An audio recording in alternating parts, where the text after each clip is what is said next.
네, 반갑습니다. 저는 서빙고 폴투 대학부를 섬기고 있는 정한여 목사라고 합니다. 이번 4주간의 우리 방학 특강으로 함께하게 돼서 반갑고요. 제가 여러분과 함께 나눌 강의는요, 사도신경에서 만나는 나의 신앙 고백이라는 주제로 함께 강의를 나눠보고자 합니다. 여러분, 사도신경이라고 하시면 이미 굉장히 익숙하시고 또 잘 내용을 알고 있으리라고 생각이 됩니다.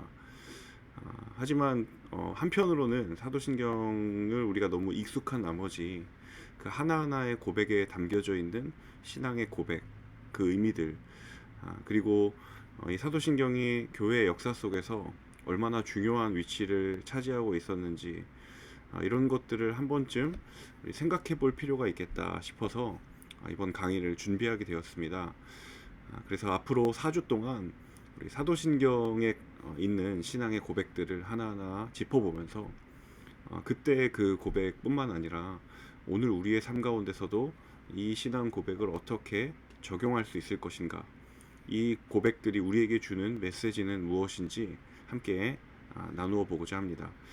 오늘은 그 첫 번째 강의로 사도신경에 대한 간단한 개요적인 부분들을 살펴보고요. 그리고 첫 번째 고백 함께 나눠보고자 합니다. 먼저 사도신경이란 무엇일까? 사도신경은 언제부터 고백되기 시작했을까? 한 번쯤 궁금하셨을 수도 있을 것 같아요. 이 사도신경의 시작이 언제였는가를 역사적으로 살펴볼 때 우리는 굉장히 중요한 성경의 한 구절로부터 이 기원을 찾을 수 있을 것 같다 생각이 듭니다. 그 구절은 바로 마태복음 28장 19절의 말씀입니다. 여러분 너무도 잘 알고 계시는 성경의 구절이라고 생각이 되는데요. 함께 한번 읽어볼까요? 그러므로 너희는 가서 모든 민족을 제자로 삼아 아버지와 아들과 성령의 이름으로 세례를 베풀고. 자, 마태복음 28장 19절은 예수님께서 부활하시고 이제 승천하시기를 앞두고 제자들에게 지상 대위임령이라고 하는 이 땅에서 예수님의 그 사명과 부르심을 어떻게 이어갈 수 있을 것인가에 대한 예수님의 사명의 명령이죠. 그 명령 중에 하나가 바로 모든 민족을 제자로 삼으라는 것, 그리고 제자를 삼는다라는 건 그들에게 세례를 베풀라라는 것을 의미했죠. 자, 그런데 단순히 그냥 세례를 베풀라라고 이야기하시는 것이 아니라 예수님이 그 구체적인 방법에 대해서 말씀을 하셨는데요. 이 세례를 베풀다라는 19절 말씀의 앞에 있는, 자, 아버지와 아들과 성령의 이름으로 세례를 베풀라라는 이 구절이 이 초대교회의 세례 문답의 기원이 되었다라고 알려져 있습니다. 자, 아버지, 성부 하나님을 말하는 것이죠. 아들, 성자 예수님을 말하는 것입니다. 그리고 성령님. 자, 우리가 잘 알고 있는 바로 삼위일체 하나님의 이름으로 세례를 베풀라라는 거예요. 그래서 초대교회의 사도들이 바로 이 구절에 착안을 해서 초대교회 세례 문답을 진행했다라고 알려져 있습니다.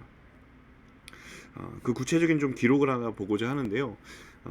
약 215년경에 로마의 히폴리투스라는 사람이 기록했던 사도적 전승에 따르면 당시의 초대교회의 교인들이 세례를 교육하고 그 교육 과정에서 문답을 진행할 때 다음과 같은 질문으로 세례 교육을 진행했다라고 알려져 있습니다.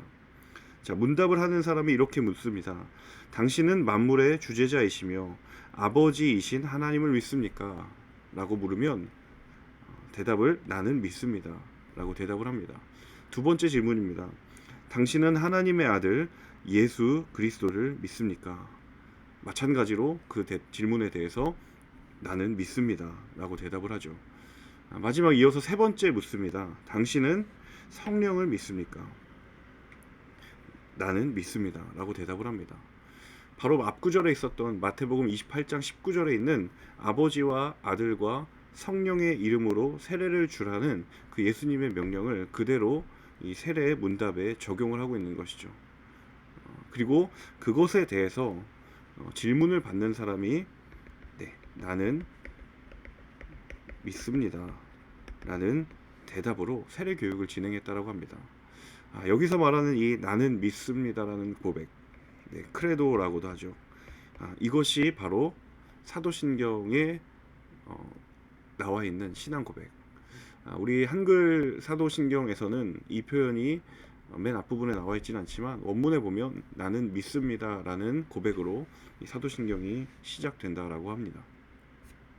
자, 그런가 하면 이 사도신경을 라틴어로 심볼룸 아포스톨로룸이라고 표현을 하는데요. 이것을 한국어로 직역을 하면 바로 사도들의 상징이다라고 번역을 할 수 있다라는 거예요. 자, 두 가지 단어가 있죠. 첫 번째는 사도라는 단어와 그 다음에 상징이라는 단어입니다. 바로 이 표현 안에 사도신경이 가지고 있는 의미를 우리가 발견할 수 있다라는 것이죠. 자, 사도라는 말, 예수님이 이 땅에 계실 때 사도들은 원래 제자라는 이름을 가지고 있었어요. 예수님이 승천하신 이후부터 예수님의 사역을 그들이 대신하면서 그들은 사도라는 이름을 명칭을 붙게 되죠. 그리고 이 사도는 여러분 잘 알고 계신 것처럼 보냄을 받은 자다 라는 의미를 가진 헬라어 단어입니다. 자, 사도라는 말, 이 당시에 얼마나 사도들의 권위, 영적인 권위가 중요했는가, 그리고 그 영향력이 얼마나 컸는가 라는 기록들을 여러 군데에서 찾을 수 있는데 제가 한 기록들을 가져왔습니다. 자, 390년경에 암브로시우스라는 사람이 교황 시키리우스에게 보낸 편지에 이런 내용이 기록이 되어 있다고요. 만약 당신이 사제들의 가르침을 믿지 못한다면 최소한 로마 교회가 항상 보존해 왔고 신성한 것으로 여겨온 사도들의 상징은 믿으라. 자, 굉장히 중요한 기준이 바로 사도들의 상징이었다라는 거예요. 자, 사도들의 상징, 아까 말씀드렸던 바로 사도신경이죠. 자, 우리는 이 구절을 지금 한국어로 편지를 보고 있지만 분명히 이 구절은 헬라어 혹은 라틴어로 번역이 되어 있었을 거예요. 자, 그러면 이 사도들의 상징은 분명히 사도신경을 가르치는 겁니다. 최소한 로마 교회가 항상 보존해 왔고 신성한 것으로 여겨왔던 사도들의 상징을 믿으라. 이 사도신경이 얼마나 중요한 교회의 기준이 되었는지를 알 수 있습니다. 자, 이 사도신경은 신약 성경에 기록되어 있는 사도들의 증언과 일치했다라고 알려져 있습니다. 자, 사도신경의 신약 성경에 기록되어 있는 사도들의 증언이란 어떤 것이죠? 바로 예수 그리스도에 관한 증언입니다. 예수 그리스도의 말씀, 그리고 어떤 행위의 모든 것들, 삶들, 모든 것이 사도들을 통해서 예수님 시대 이후에 증언되었고 전해져 내려왔다라는 것이죠.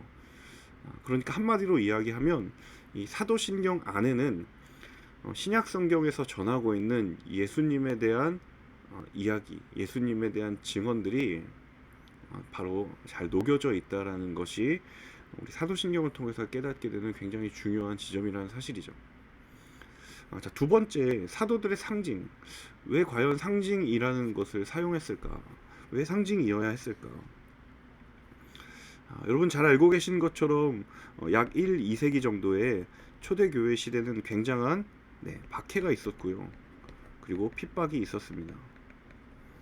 정말 목숨을 걸고 신앙 생활을 해야 할 만큼 어려운 상황을 지나고 있었죠. 그래서 그들이 공식적으로 어떤 본인의 신앙 고백을 말한다라는 것, 공공연한 자리나 장소에서 자신의 신앙을 고백한다라는 건 굉장히 위험한 일이었어요. 그래서 그들은 기독교 신앙을 가지지 않은 사람들이 알아챌 수 없는 상징과 같은 어떤 그림이나 혹은 표현들을 몸에 품고 다녔다라는 것이죠. 여러분 이 사진을 한 번쯤 보신 적 있으실 거예요. 이 물고기.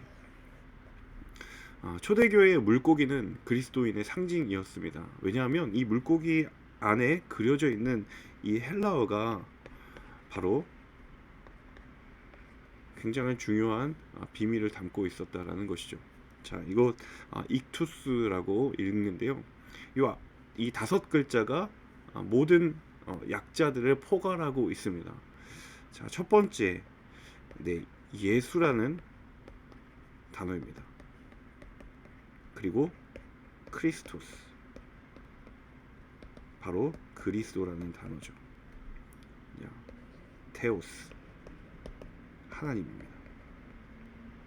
그리고 휘오스, 아들이라는 단어죠. 그리고 마지막으로 소테르, 무슨 뜻이냐면 바로 구원자라는 뜻입니다. 자, 이걸 풀어보니까 예수 그리스도는 하나님의 아들이시고 구원자이시다.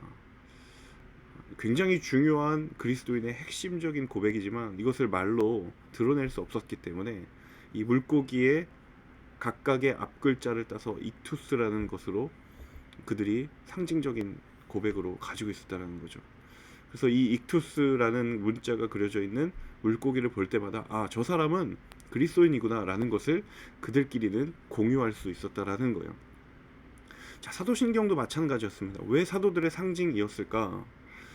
그들이 가지고 있는 신앙 고백에 굉장히 중요한 핵심이 사도신경에 녹아 있었지만 교회를 다니지 않거나 신앙을 가지지 않았던 사람들은 이것을 알 수 없었다라는 거예요. 그래서 이 핍박과 박해의 상황 속에서 상징적인 수단들을 사용했다라는 것이죠. 자, 그렇다면 왜 우리에게 이 시대에도 사도신경이 필요한가? 그때 그 고백이 아니라 오늘 우리에게도 동일하게 중요한 고백이 왜 사도신경인가? 라는 것을 함께 나누어 보고자 합니다. 첫 번째는 바로 이 사도신경은 우리에게 바른 신앙으로서의 가이드가 주어진다는 거예요. 초대교회의 상황들을 살펴보면 굉장히 교회가 부흥이 있었고 성장을 경험했습니다. 그러면서 수많은 크리스천들이 생겨나기 시작했죠. 하지만 각각 개개인의 경험들이 있었기 때문에 그 다양한 경험들을 바른 신앙으로 그리고 올바른 방향으로 인도해야 할 어떤 기준들이 필요했다라는 것이죠. 사실 여러분 바울 서신들을 쭉 읽어보시면 굉장히 그 성경의 가르침과 어긋난 혹은 왜곡된 거짓 신앙들이 교회를 굉장히 어지럽게 했다는 것을 여러분이 잘 알고 계실 거예요. 자, 그런 상황 가운데서 어떤 하나의 중요한 기준, 하나의 중요한 가이드가 될 수 있는 무언가가 필요했는데 그것이 사도신경이었고, 그 사도신경에 담겨져 있는 신앙 고백은 어떠한 다양한 경험이라 하더라도 이 고백만큼은 함께 공유할 수 있고 통일될 수 있다라는 필요가 있었다라는 것이죠. 그래서 오늘 우리에게도 무엇이 정말 바른 신앙일까? 우리의 신앙 고백에 빠져서는 안 될 지점이 무엇인가? 라는 것을 생각할 때 이 사도신경을 읽어보시면 굉장히 중요한 가이드가 될 수 있을 거라고 생각합니다. 자, 두 번째는 이 사도신경은 공동의 신앙 고백이었어요. 여러분 성찬식을 진행할 때 우리가 사도신경을 고백하잖아요. 근데 그 고백은 나만 하는 고백이 아니라 그 예배의 장소에 모두가 모인 회중의 고백이었다는 것이죠. 굉장히 퍼블릭한 고백이죠.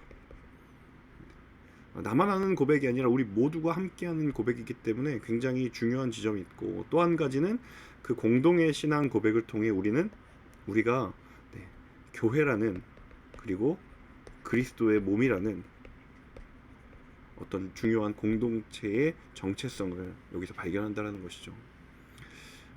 사실 친밀한 교제나 어떤 관계를 통해서 공동체성을 발견했던 것도 있지만 더 근본적이고 중요했던 건 하나된 신앙 고백으로 영적인 정체성을 찾으려 했던 이 초대교회의 사람들의 모습이 굉장히 우리에게 중요한 도전을 줍니다. 자, 그럼 본격적으로 한번 우리가 사도신경의 고백을 한번 나눠보고자 합니다. 오늘은 그 첫 번째 문장, 나는 전능하신 아버지 하나님 천지의 창조주를 믿습니다 라는 고백으로 함께 생각을 해보고자 하는데요. 몇 년 전에 우리 한국 교회에서 이 사도신경을 새로운 번역으로 바꿨습니다. 우리의 그 입에는 옛날 번역이 좀 더 익숙하지만 이제는 교회가 공식적으로 새로운 사도신경의 번역을 쓰기 때문에 이 강의 또한 그 새로운 번역에 맞춰서 이야기를 하도록 하겠습니다. 자, 나는 전능하신 아버지 하나님 천지의 창조주를 믿습니다. 세 덩어리로 구분을 해볼 수 있을 것 같아요. 첫 번째는 나는 믿는다라는 것이고요. 그리고 그 하나님에 대한 표현들, 전능하신 아버지 하나님. 두 번째, 그리고 천지의 창조주이신 하나님. 자, 이렇게 세 가지로 함께 나눠보고자 하는데요. 첫 번째입니다. 나는 하나님을 믿습니다. 자, 이 문장에는 굉장히 중요한 두 가지 표현이 있죠. 첫 번째는 믿습니다라는 서술어고요. 그리고 그 믿음의 대상이 되는 하나님이라는 목적어입니다. 자, 두 가지를 함께 나눠보고자 합니다. 첫 번째, 믿는다라는 것. 무엇을 믿는가 굉장히 중요하죠. 사도신경에는 그 믿음의 대상이 분명하게 정의되어 있습니다. 고대 신학자였던 토마스 아퀴나스라는 사람이 이 사도신경을 강해하면서 설교를 했었어요. 근데 그 기록에 보면 사도신경을 이렇게 표현을 합니다. 나는 한 분 하나님, 전능하신 아버지, 천지의 창조주를 믿습니다. 자, 바로 위에 있는 우리 한국어 번역에 사도신경과 비교했을 때 빠져있는 표현이 하나 있죠. 바로 한 분이라는 표현입니다.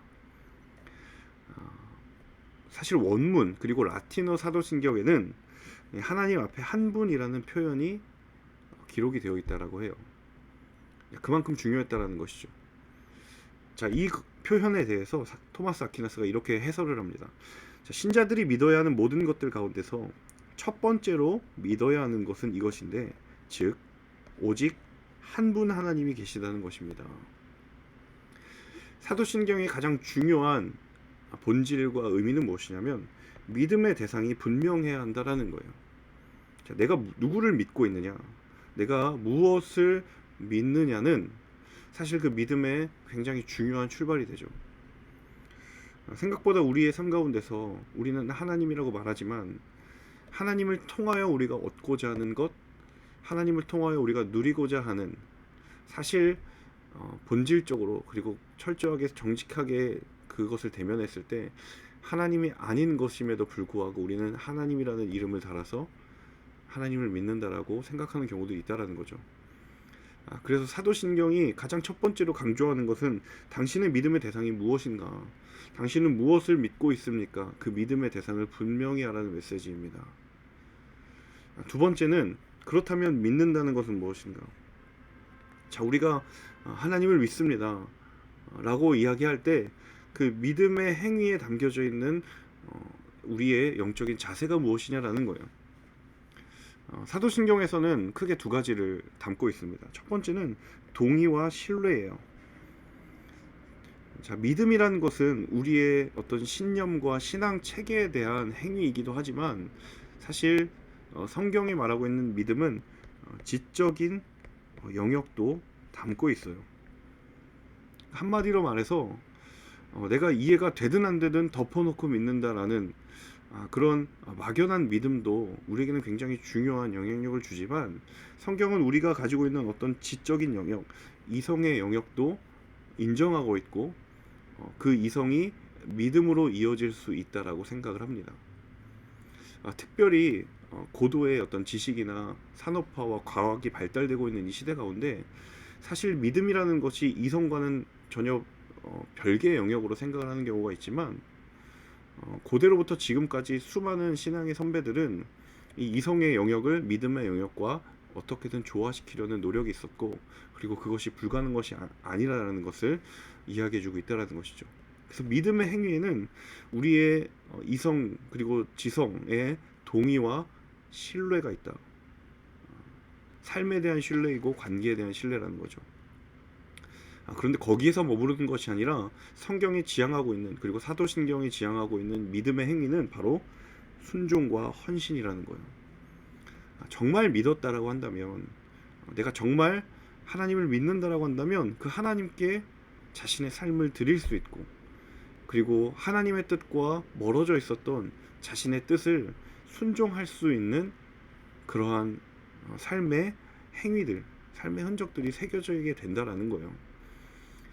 그래서 사도신경의 고백이 단순히 우리의 어떤 지적인 고백에서만 그치지 않는 이유는 그 믿음의 행위가 바로 순종과 헌신으로 나아갈 수 있다, 그리고 나아가야 한다는 것을 말한다는 것이죠.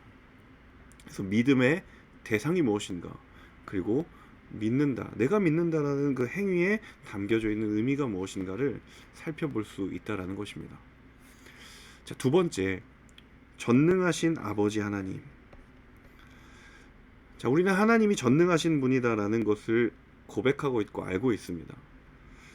그런데 이 하나님의 전능하심이 성경에 기록되어 있을 때에는 굉장히 우리에게 동의가 되고 하나님 정말 전능하신 분이야 라고 이야기를 하지만, 정작 우리의 삶 가운데서 이 하나님의 전능하심이 매 순간순간마다 경험되는가 라고 했을 때 굉장히 아닌 경우들이 많다라는 거죠.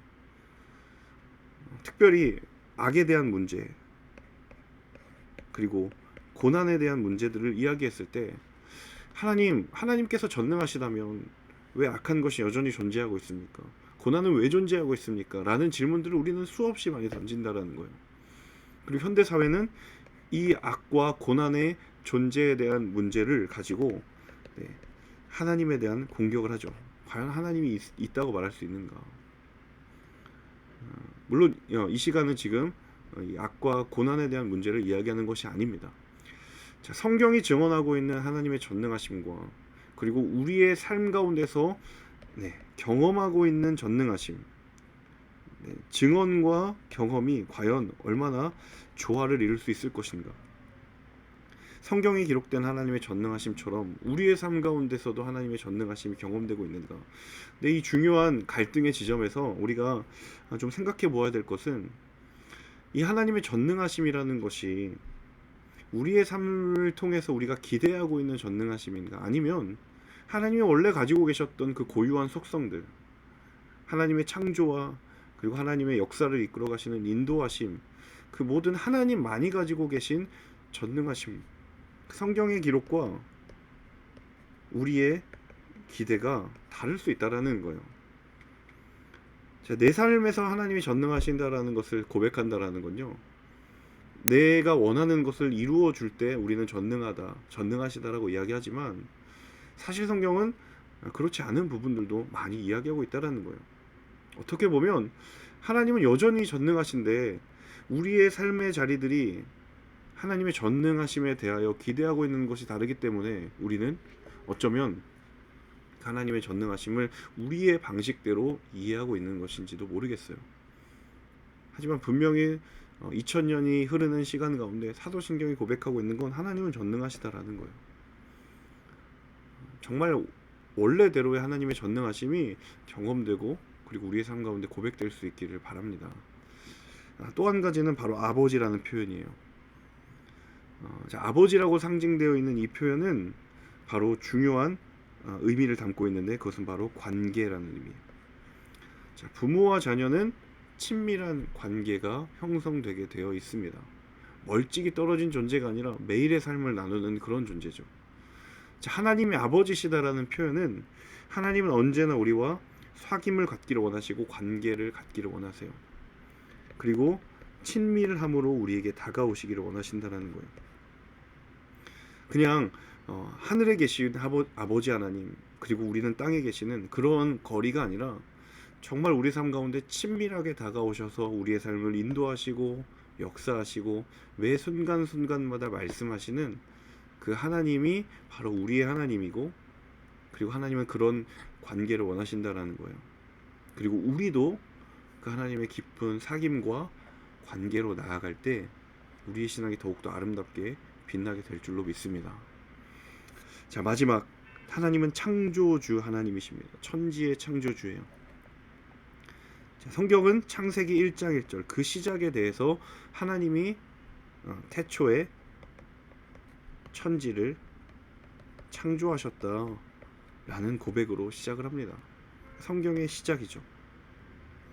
굉장히 놀라운 사실은 성경의 마지막, 바로 요한계시록 마지막에도 하나님께서 내가 새 하늘과 새 땅을 창조하겠다라고 말씀하세요. 성경의 시작도 하나님의 창조였고, 그리고 성경의 마지막도 창조였다라는 거예요. 그래서 성경의 이 메시지가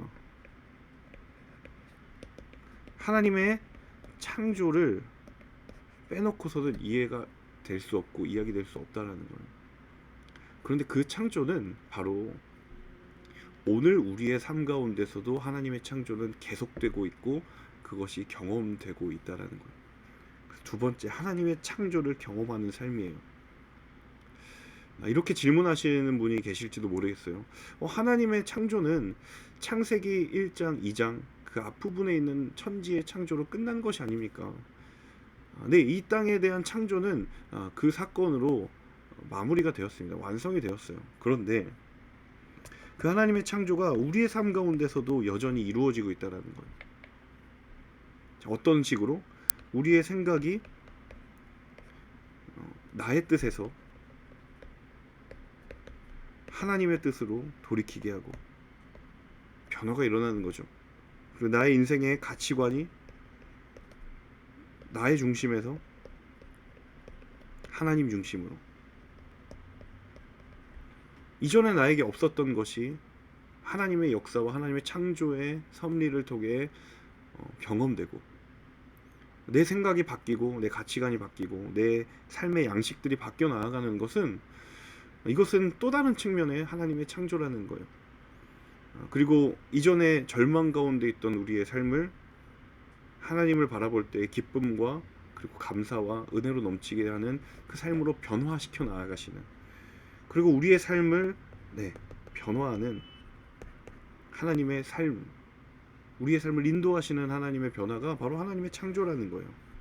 그러니까 천지에 대한 창조, 천지 창조는 그때에 다 완성되었다 하더라도 여전히 우리의 삶 가운데서 하나님이 우리를 위하여서 새 일을 만들어 가시고 하나님의 뜻대로 우리에게 선한 것으로 그 새로운 우리의 삶의 모든 것들을 지금도 변화시키시고 창조해 나가신다라는 사실입니다. 그래서 이 창조의 사건은 이미 오래전 지난 그때 그 일이 아니라 오늘 우리에게도 여전히 존재한다. 그래서 그 하나님의 창조를 기대하고 또 우리의 삶의 자리 가운데 그 창조를 경험하는 삶이 바로 사도신경에 담겨져 있는 중요한 창조주 하나님, 나는 천지의 창조주를 믿습니다라는 그 고백에 담겨져 있는 중요한 교훈이라는 사실이죠. 자, 나는 전능하신 아버지 하나님 천지의 창조주를 믿습니다. 여러분, 이 고백이 조금 이 강의를 들으면서 새롭게 다가왔기를 바랍니다. 나는 믿는다. 무엇을 믿는가? 하나님을 믿는다. 전능하신 아버지 하나님이시고 그분은 천지의 창조주이시다. 이 고백이 다시 한번 우리의 삶 가운데 새롭게 도전이 되고, 그리고 우리 삶 가운데 또 영적으로 적용이 될 수 있기를 바랍니다. 다음 강의는 우리 두 번째 고백, 나는 예수 그리스도를 믿습니다라는 고백으로 함께 나누어 보고자 하는데요. 오늘 이 강의 다시 한번 잘 정리를 하시고 또 몸에 체득시키시고, 그리고 다음 강의 때 뵙도록 하겠습니다. 대단히 감사합니다.